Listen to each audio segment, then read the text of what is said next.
Hello,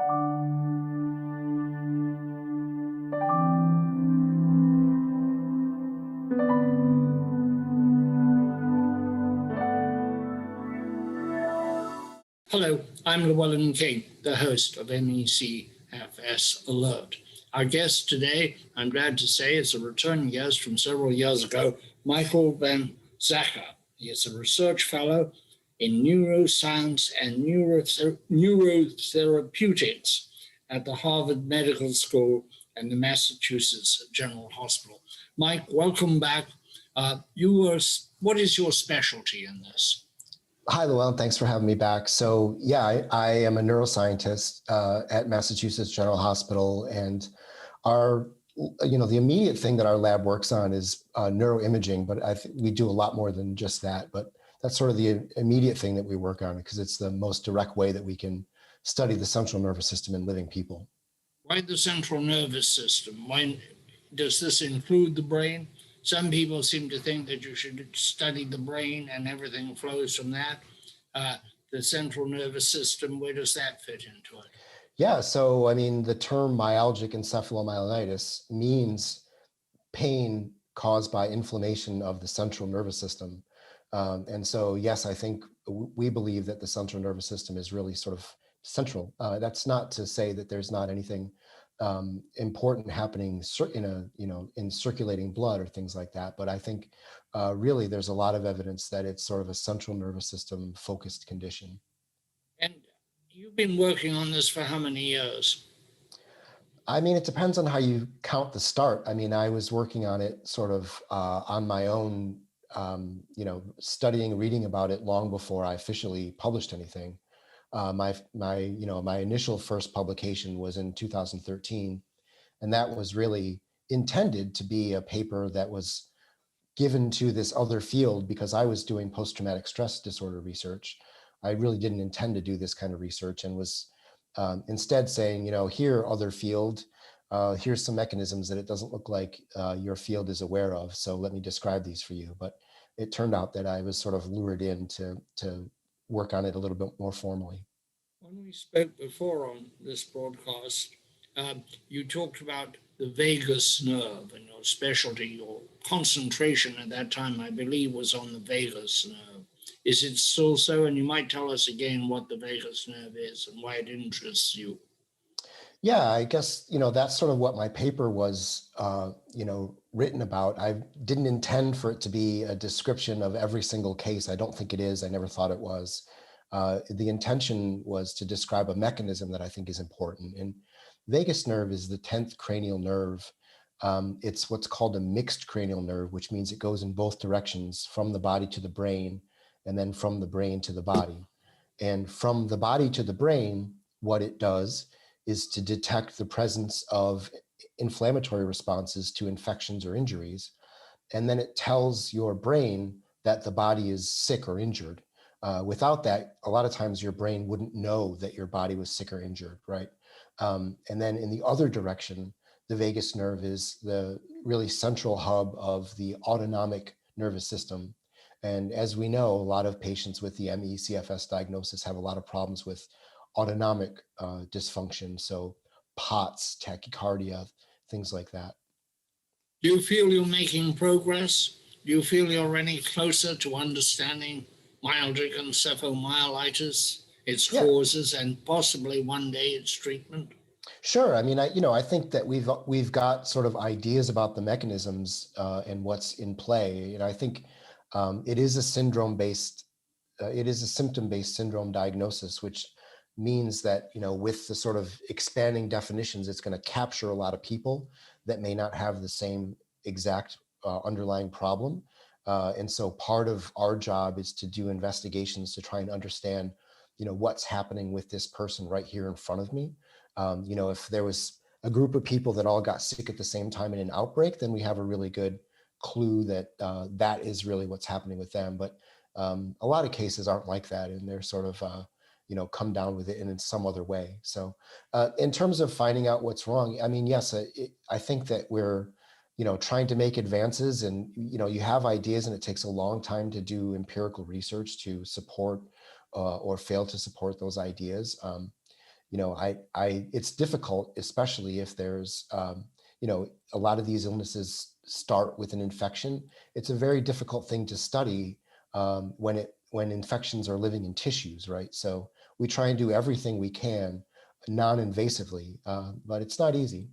Do you think we're any closer to being able to diagnose the disease, to having maybe a biological marker or something similar? Yeah, I mean, I think we already have some biological markers. So, for example, upon exercise test, a 2-day exercise test, the oxygen extraction, the VO2 max drops way out. Now, that's not really practical because it's difficult to do in an office, and it oftentimes will make patients feel worse for either a couple days or sometimes even longer. Um, I'm kind of a fan of trying to figure out what's wrong with the individual in front of me and trying to understand what's driving their symptoms. Not everybody has precisely the same symptoms. So, I think it's worthy to develop a sort of battery of biomarkers so that we can, when we try different treatment approaches, we can try to see objectively whether or not it's changing some biological dysfunction. This assumes that the clinician, the doctor, has time and inclination to spend that time on a particular individual. And this seems to be a very hard thing to get these days, any length of time with any doctor in a normal consulting practice. It's 7 minutes, 10 minutes. Yeah. And the result is they tend to prescribe or diagnose what they know, not what they found out, which seems to me to be extend as a problem way beyond myalgic encephalomyelitis, but to be an especial problem for people who have so challenging a disease. Yeah, I mean, that's exactly right. I think a significant amount of the problems that patients face are really systemic. So, in the United States, in a for-profit healthcare system, these insurance companies are incentivized to make meetings with doctors really short and to have sort of very simple, almost like decision trees where diagnosis equals drug. And it's, if there's more than 3 things happening in a given human being, we're not really very well set up. You get sort of kicked around to different specialists. So yes, I agree that I think, sort of detailed investigation is really what it takes. And as of now, that's not really the way that we approach things. So it's a difficult problem. There's a lot of research going on, seems to me to be often scattered, some in Europe, some in Australia, scattered across the US. It may not be adequately funded, but there is some going on. How do you feel about that? Is the community of researchers communicating within itself sufficiently, or is there a danger of siloing? I mean, there's always a danger of siloing. I think it's really important. I have access to other people's research as long as they publish it. If they just sort of assert that they found something in a public talk or something, I can't look and see what they did. So as long as people are publishing, I mean, this is, we really have pretty good access. But I'm optimistic, even though I think it's a real fight to try and get projects going. Money is certainly part of the story, but it's not just money. I mean, I think we need, thoughtful, good ideas as well. Talent. Yeah, sure. Talent, new people, you don't just want to pour extra money onto existing problems, because then you're just going to, you're going to increase the bad decisions and bad research that's already happening. So, but, in general, I think there's a couple, groups that are doing promising work. Do you think that COVID-19 is going to stimulate research in general, and maybe research that will have a beneficial impact on ME, because possibly long haul patients who have symptoms parallel with ME symptoms after they have formally recovered from COVID-19? Yeah, I mean, this is exactly what I mean about the propensity to sort of replicate problems. It could go very well and it could go very poorly. I really just don't know. The COVID, the people that are not recovering after a long period of time after COVID, we know that a lot of the people that get COVID have heart and lung tissue damage, right? And so those are the kinds of things that might be helped by physical therapy and things like that. If the patients that we deal with who don't respond well to exertion are binned in with those folks who do respond or ought to respond with exercise, that's sort of bad news, right? So depending on how we approach long COVID, it really could kind of go either way. Where we may end up in a situation where it's really approached um, uh, as sort of a broad approach, a physical therapy based approach, which may not be ideal for those folks that don't respond well. So I don't really know. Mike, can I share with the audience that you yourself have had COVID? Sure. Yeah. Yeah. I mean, I caught it on, I guess, January 7th, probably. It must have been at a grocery store. Of course, I was wearing a mask, but it's a frustrating aspect of this whole pandemic. There are many, is that there's been just a real failure to communicate some important dynamics. One is which that the virus is capable of moving in particles smaller than 5 microns, which float in the air like secondhand smoke. We're sort of trained to deal with the larger particles, which are droplets, which, as you and I speak, tiny little droplets come out of our mouth and fall to the earth. That's where the 6 feet of distance comes from. And that's taken care of with cloth masks at both ends, the speaker and the recipient. But for aerosolized particles that float in the air, your homemade cheetah print cloth mask is not going to help very much with that. And unfortunately, it's really not been communicated very well. Are you fully recovered? Uh, no, I mean, it's a little bit of a slow drag, I think. I'm getting there. It's been about a month and a half. I'm certainly way better than I was before, although I wasn't very severe. It's now down to sort of a lingering cough that I'm kind of suppressing on an ongoing basis because it's not productive. And so I just try to not cough if I can. Going back to ME, you are optimistic, but can you give any time frame? I have been writing and broadcasting about ME for a decade now, and all I see is sick people staying sick, Yeah. and a lot of the researchers and doctors getting older, which is a bit discouraging. Yes, and part of the worry, I think, is that a lot of institutional memory is being lost and almost deliberately lost. I think there's some, there's sort of the idea that we might be better off to ignore some of the important findings that were made early on. And I think that's a mistake. That's part of my worry with the long COVID is that this sort of everything we've learned up to this point maybe sort of dropped. So, yeah, I don't That's know. quite an accusation that we're turning our backs on what we know. Um, why is that? Is that simply a sea change among researchers, or is it something else? I think that there's a combination of early on having sort of sort of like very basic methods that don't return significant, consistent results.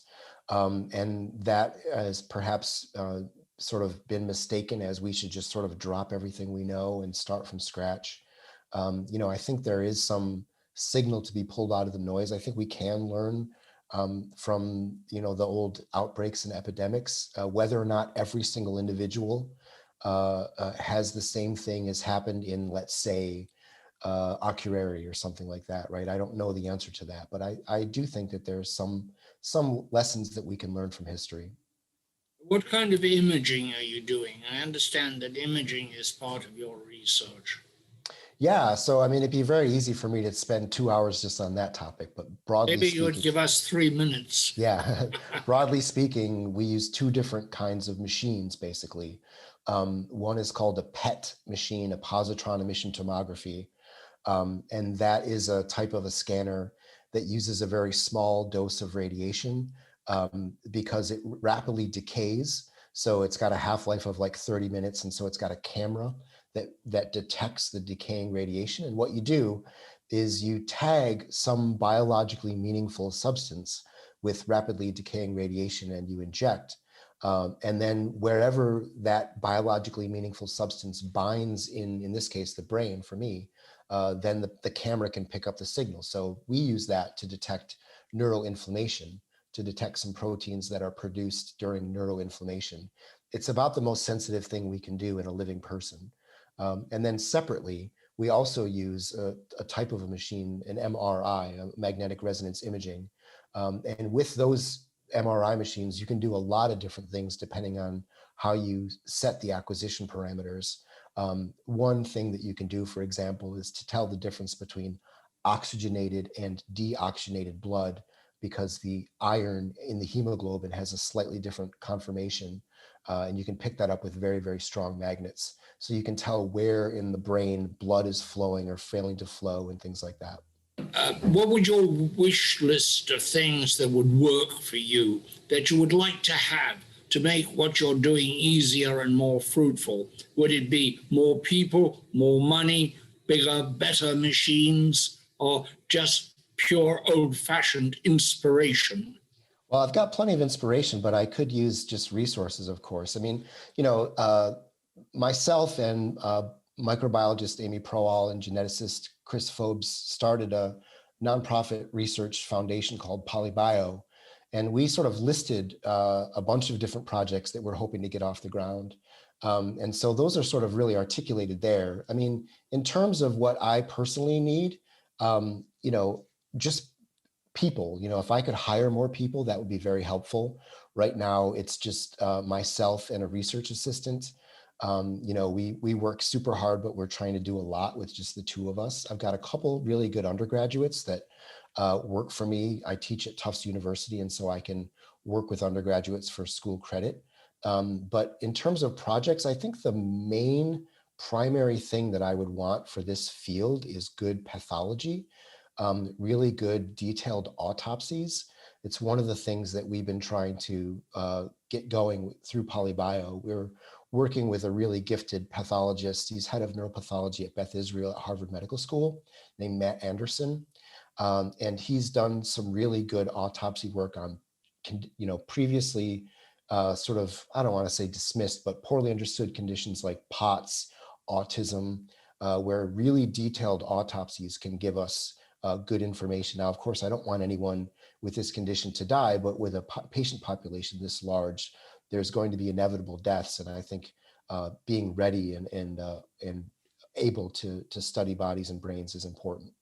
That's very interesting, Michael, because that's the first time I've heard autopsy introduced into the debate, if you want to call it that. Yeah. You may have a little inadvertent help on the way that so many detective shows on television now feature the morgue and surgery in the morgue, that you may have more kids interested in the whole subject.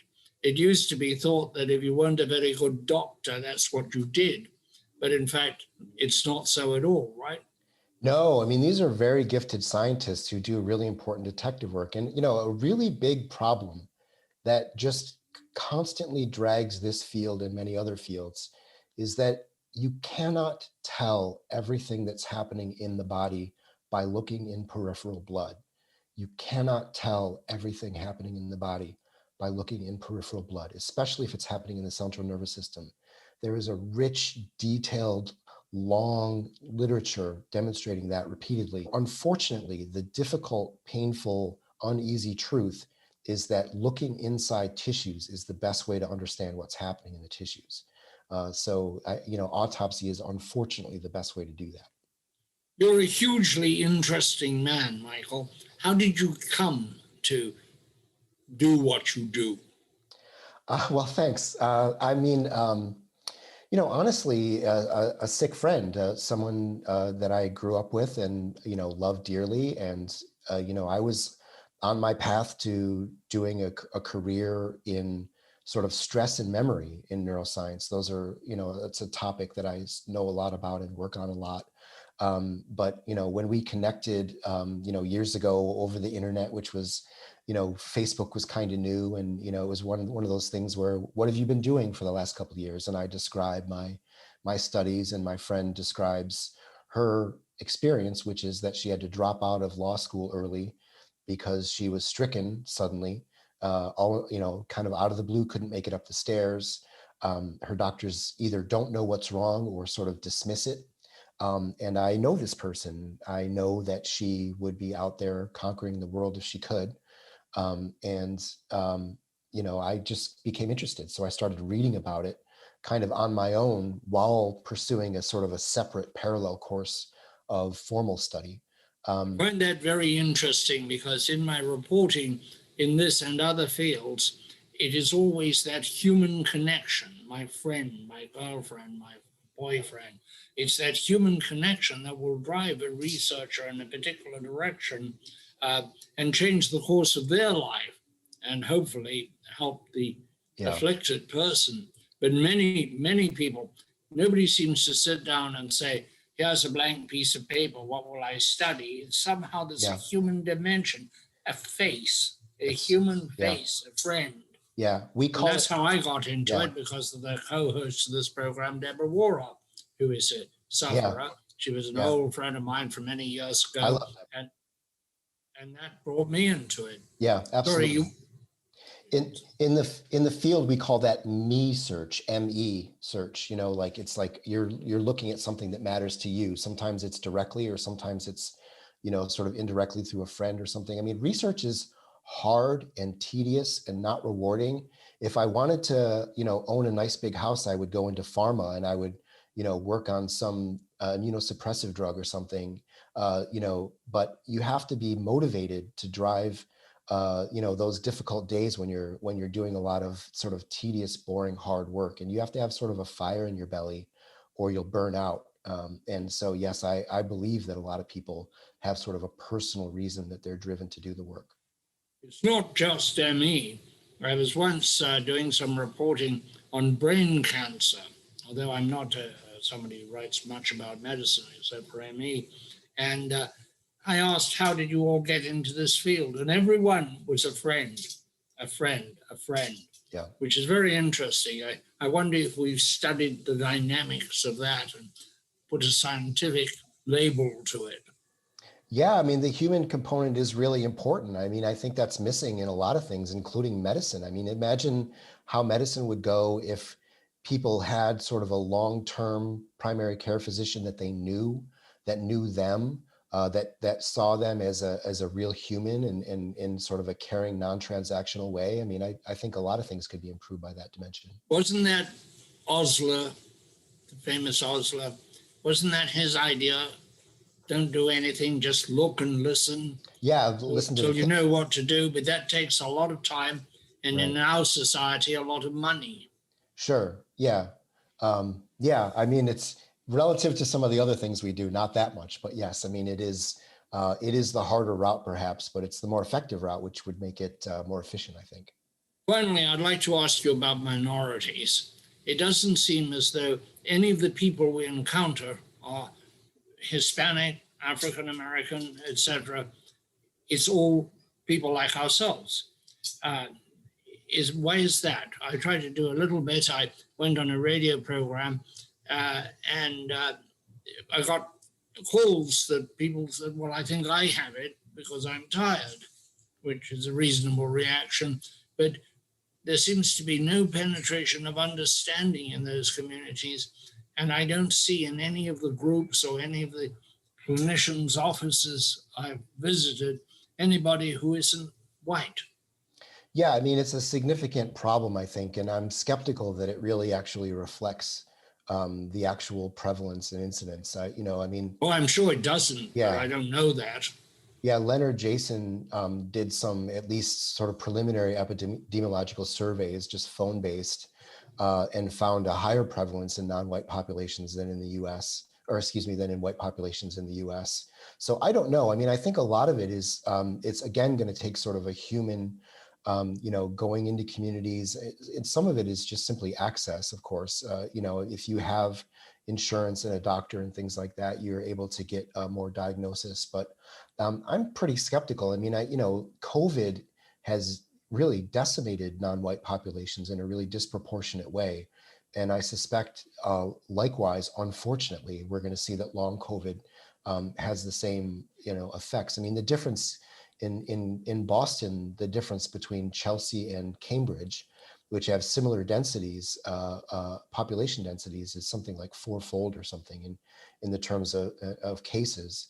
A lot of it is because in Cambridge, people can sort of work through Zoom, and in Chelsea, people are sort of working face to face. Unemployment has gotten up to over a quarter, I think, at this point.